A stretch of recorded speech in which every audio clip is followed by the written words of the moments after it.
part 13 of becoming Episcopalian. I finally enter an Episcopal church. There's an Episcopal church in downtown Denver, St. John's Cathedral.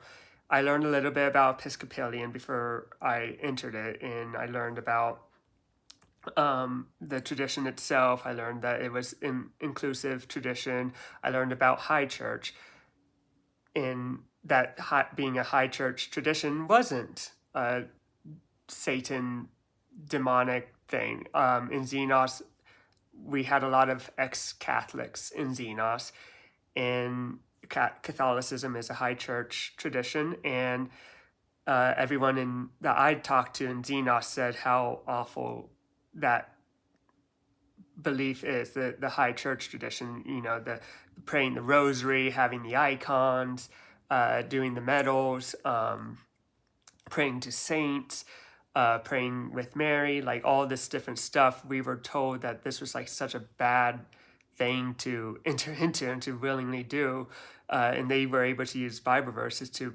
back it up. From the research that I did, in my opinion, the early Christians were more of a high church tradition,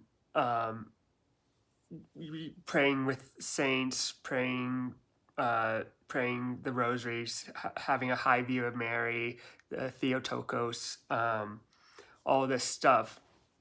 So I was okay with high church tradition, and I wanted to explore it, and I wanted to go to a church that was inclusive. I wasn't going to go back to a tradition that was more or less like Xenos, that would tell me that I can't be gay and Christian, because at that point I was clearly gay and Christian, and I wasn't going to change that fact.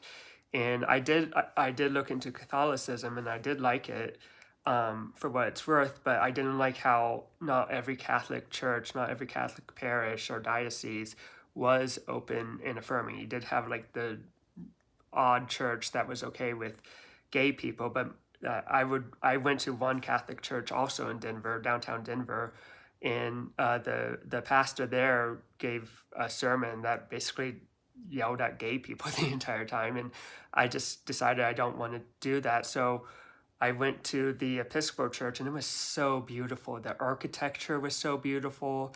The prayers were so beautiful. I didn't even know what liturgy was at that point, and just the act of doing it was such a new way of worshiping. And to me, it felt way more natural to worship in this way than anything I've felt in evangelicalism or post-evangelicalism.